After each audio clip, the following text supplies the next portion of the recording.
The world is a beautiful but challenging place to live. And let's face it, life hits hard sometimes. So if you find your hopes and dreams and mental well-being needs a boost, you're tuned into the right podcast. Welcome to Inspire Us with your host, J. Paul Nadeau, a former hostage negotiator turned motivational speaker and acclaimed author of Take Control of Your Life.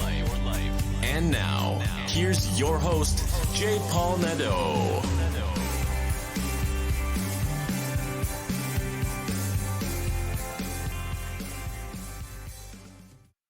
Hello, everyone, and welcome to Inspire Us. I have missed you since our last episode, but I'm back, and so are you, and I'm so happy that you're tuning in. You know, COVID-19 has really wreaked havoc on a lot of us. We have been trapped indoors for so long, and now that we are finally emerging from COVID-19, some of us are emerging a little bit overweight, perhaps. We've turned to different comfort items to soothe us through these difficult months, these excruciating months. And whether it's alcohol or food, yes, some of us have probably indulged a little bit too much. Well, my next guest has had a problem in the past with obesity, and it ran in the family, and it was very difficult for her to feel welcomed and to feel treated with dignity and respect. Even her doctors would shame her. Imagine having that kind of weight and not being treated humanely. That's what she went through. Her inspirational story will really open your eyes to what it is like for someone who has that much weight. She turned her life around, however. She made things different, and now she is coaching people to take control of their lives. If you happen to be dealing with a weight problem and you want help, there is help out there. And I encourage you to turn to someone for that guidance and for that help, like my next guest.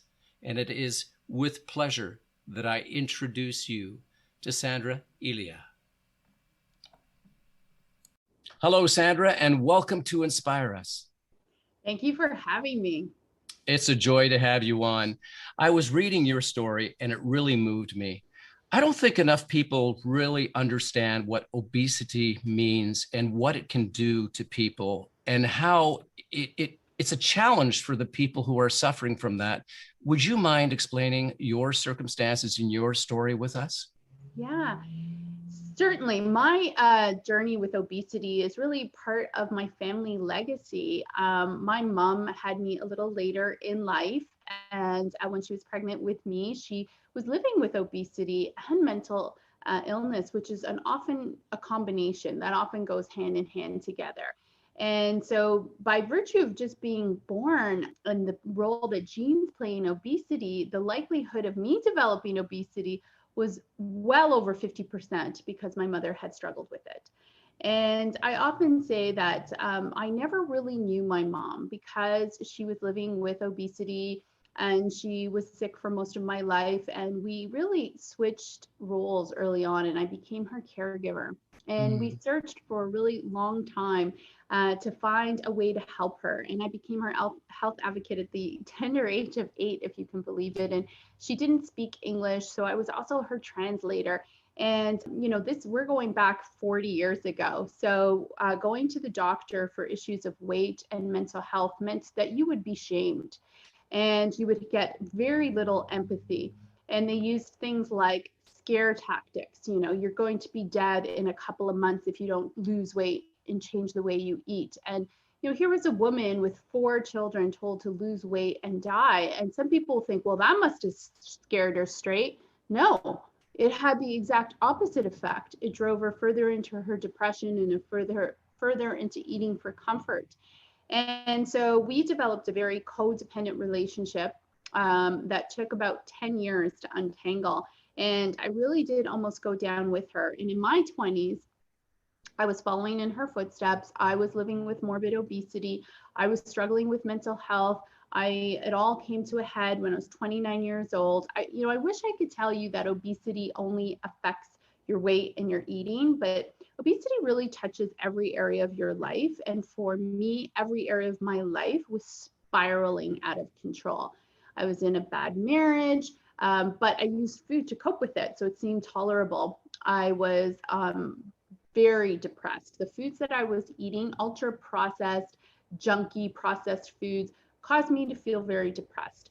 And I was off work on sick leave. So it was really a dark time in my life. And like most people, you know, you hit absolute rock bottom, and then you've only got one way to go, which was up. Right, right. Well, you have two ways to go, but you chose to go up. Thank goodness. Yes, you're right. I could have rock bottom, you know, you can still find a way to keep digging. Well, you certainly can. Yes, exactly. And regrettably, some people do. Some people never get up off the mat once they're down that low. What was it that changed your perspective, and what was it that challenged you to make that difference and starting to take control of that situation? Yeah, so my journey really started in a peculiar place, and people often, you know, kind of frown when I say this, but it honestly started from a place I did not care if I ever lost a pound again. So I'm 29 years old. I'm over 260 pounds. I'm only 5'2", so I'm very short. And I'm struggling to walk for more than 15 minutes. I live with chronic, debilitating back pain. And I said, you know what? That's it. That's it. I'm not going on another diet. I'm not going to do the deprivation.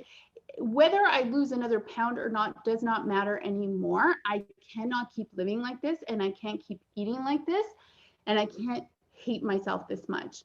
And so I just decided that I had to find a way to eat to be sane, and I had to figure out a way to clean up my life, because there were so many broken, dysfunctional areas of my life that were causing me to run to food for comfort.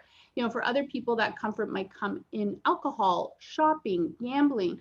For me, it was food, and I identify as a food addict. I use food the same way that an alcoholic uses alcohol, to obliviate pain, to escape, to not feel, you know, and that's the way I used food. And so for me, the first step was, I don't care if I ever lose another pound again. The next step was, I got to stop using these drugs. And yes, my drugs are available at the grocery store and are available via Uber Eats, but they're still drugs. The way that they interact with my reward center in my brain, the way they overwhelm my reward center, where just having a little bit makes me want to have more and more and more and more. See, that's the difference between someone who's a food addict and not a food addict. They can have a treat and be like, wow, that was good, and move on with their day. Very similar to someone who is not living with alcoholism. They can have a glass of wine and they can savor it, and then they move on with their day. But somebody living with alcoholism, they have that one glass and they know they're going to finish the bottle, and they're going to look for the next bottle, and they are going to be out. Right, right. And that's so true. And a lot of people don't make that distinction, do they? What, may I ask you what it was like? How were you treated by the people who surrounded you or that you interacted with? You must have put up with a lot of shaming and a lot of people who rejected you. Yeah, for sure. It's so interesting. So, you know, I was living with that debilitating back pain, and I went to the doctor and I said, you know, I think I need an MRI. Like, I can't get in and out of the car. I can't walk for very long. And the answer was, no, it's because you're heavy. So if you lose weight, then you'll be fine. And I remember leaving so deflated. Like, I don't even have a right to healthcare. Like, other people have a right to healthcare. If I was a normal weight and I went in complaining about back pain, I would have received treatment. Today, if I go in with back pain, I receive treatment instantly. But back then, because I was living with morbid obesity, the answer was always, it's because you're too heavy. And so that really stopped me from going to the doctor for any health concern, because I was just too ashamed. And not only was I heavy, I was getting heavier and heavier. So there was no way I was going to go back to her and talk about any kind of health condition, because I had been so embarrassed. And you know, I also worked at the same firm for 15 years. And so the firm hired me at one weight and I had just gone on a super restrictive diet. So I had lost 50 pounds. And so they hired me at one weight. And after any restrictive diet, this is very important for people to hear, that is what I call an artificial famine. Okay. your brain has no idea that this is an artificial famine that you're trying to fit into a dress for a wedding, right?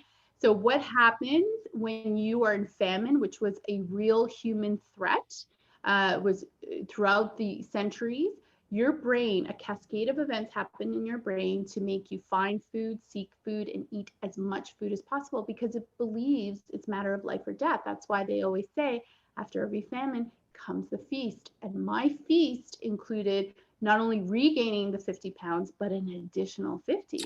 So this firm hired me at one weight and then watched me gain 100 pounds over a year and a half. And then they watched me take it all off again because I was there for 15 years. And so, yeah, did people treat me differently at different weights? 100%. However, I have a theory, and this is only my theory. When I was at my heaviest, I was filled with so much self-hatred, so much self-condemnation. I was literally vibrating, stay the F away from me, because I just didn't want anybody in my space. I was embarrassed. And people reflected that back to me. And then when I began to love myself unconditionally, and that love started at 260, right? So the love had to be unconditional. It couldn't be when I lost the 100 pounds. It had to be unconditional, unchanging. And when I loved myself and revered myself and accepted myself and held my shoulders differently and I was welcoming, those people mirrored the same thing back. So I get asked a lot about fat shaming, and the truth is I could have just believed that my colleagues were jerks. Yeah, they were jerks. They treated me poorly when I was heavy and different when I lost the weight. But I don't believe that because I've known them for so long. I've known them for 15 years. They weren't jerks. They were mirroring back my internal environment. And my internal environment at my heaviest was hostile and aggressive. And that's what was mirrored back to me in situations and in people. And then, today I have an internal environment that is loving and peaceful. And the more at peace I am with myself, the more at peace I'm with other people. And voila, I attract beautiful people and beautiful situations and beautiful opportunities. I was just having a call with one of my colleagues last night, and I was talking about this recent move. And I said, but you know what? Everything always works out. And he said, only for you, Sandra. And it's because, I've changed my belief system. And even when things don't work out, I believe they worked out. So I don't want everybody to think, oh, you're just lucky. No. Even when things don't go my way, I have a practice of saying, thank you, universe, because I'm being saved from something that's not for me, that wasn't going to make me happy anyways. And when things work out, I say, thank you. Right. Oh, wow. You touched on a lot of things. Yeah, you're right. Whatever we give out, we usually receive in return, right? This theory of reciprocation. So yeah, if you're going to be hostile or even that body language that you project, people pick up on that and they'll give you what you're giving them. That's so true. And you know what was interesting though? That self-hatred, I didn't project on anyone. Like most people would have just said, no, she's lovely. Like I never said rude things, but all of it was an internal turmoil that people picked up on. Isn't that interesting? That's fascinating. How did you lose the weight permanently? What was it that motivated you to do that? Because now you've lost how much?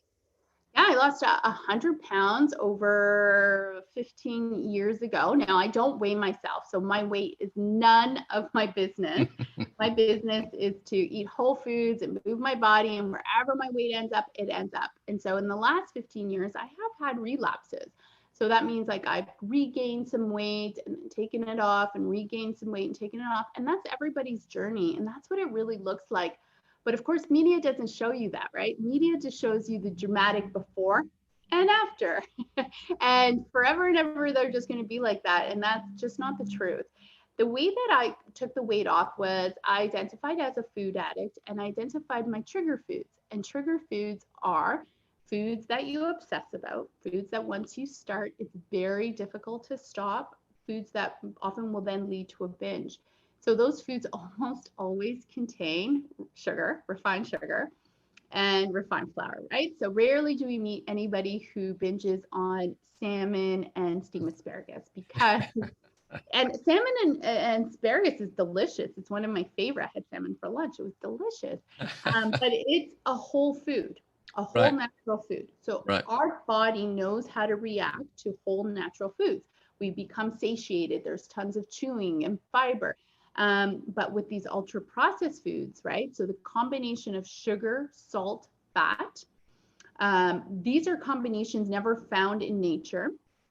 They're unnatural, and our body doesn't know how to react to them. And for some of us, right, like me, when I have them, my brain just goes more, more, more.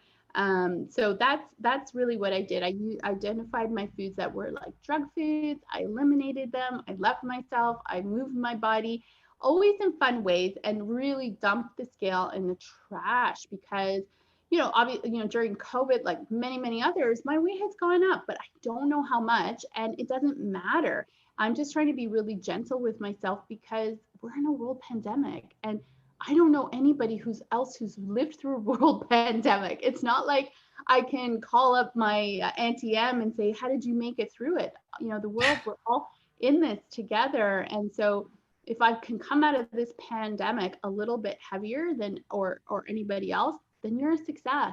It's okay. No, that's very true. And so many people will be coming out of it a little heavier, and they'll deal with it when the time comes, which is really important. You've But gone on. we're alive. We're Sorry, alive. And yeah. And a lot of people aren't alive at the end of this pandemic. oh, that's so true. And it's a sad situation that we all find ourselves in, and it's a struggle. You're right. So if we can get out of this alive, we're one step ahead, right?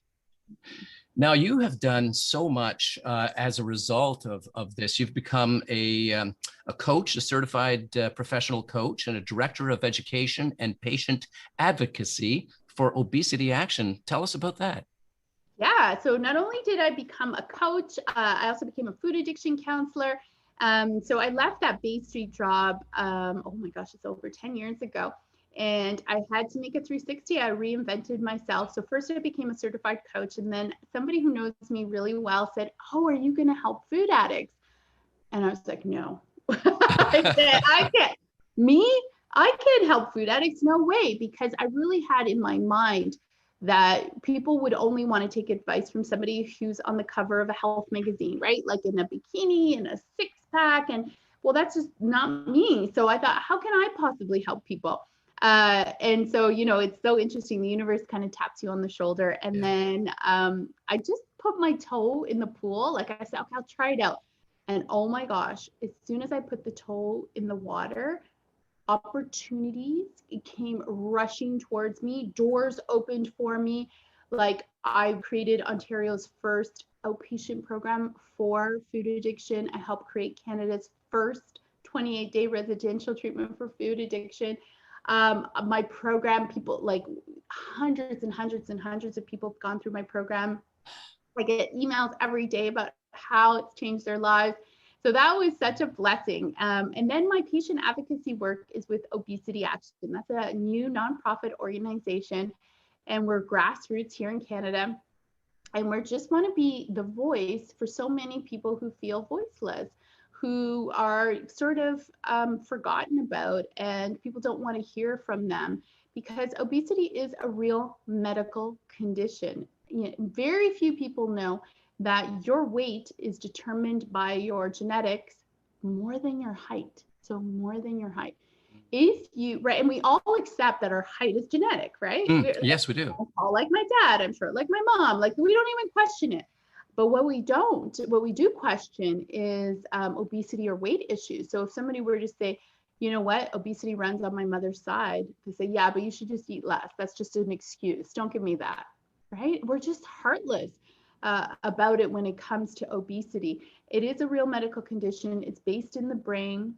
We're learning more and more about it. There's so many contributing factors that are outside of a person's control, yet the finger of blame is always pointed at the person struggling. So I'm incredibly passionate about my advocacy work. In a lot of ways, it's my way to honor my mom, because I wasn't able to save her. She died at the age of 69 from obesity, which is way too young. I lost my mom way too young. And I can help others. I always say, if my mom were alive today, I would be a very different advocate, but I was just so young. And I also believed that we had to eat less and move more. And so we were both filled with shame every time we went to the doctor. Right. Wow. And I see you, but regrettably, our listeners won't be able to see you, but you've got this glow and this smile and this energy about you that is it's intoxicating. It really is. Like, it's just a joy to talk to you, and you're so well spoken. So I know that you're helping so many people out there, and you've brought to me and to my listeners, well, a lot of my listeners, I'm sure, a different understanding. When we see somebody who is obese, there's a lot of things that you've given me to think about here that I never would have considered have I not, touched base with you. So I really appreciate this. How can people get a hold of you, and how can they, speak with you? Do you have a book? Do you have any website? So a couple of things. You can head over to Facebook, and it's called 3 Sales. So the number 3 and then sales, SAILS. And that is a place where you can get a ton of free content. I've partnered with Dr. Sandy Van. She's one of Canada's top obesity docs. And we do a weekly show. So very similar to you, we keep it down to 20 minutes. It's so much fun. What people love about our show is we rarely talk about weight, but it is a weight management show. But we know it's not about the weight. It's not about the food. It's about everything else. So I highly recommend. Otherwise, people can just email me and ask questions about my programs at contact@sandraelia.com. That's the easiest way to get in touch. I will put that in the show notes. And thank you so much. Yeah, thank you so much for coming on today and sharing that. You've really made a difference. So thank you. Continue doing the excellent job that you're doing. Well, thank you. Thank you for providing everybody with a platform and a voice to get these good messages out. You take care, and thank you again.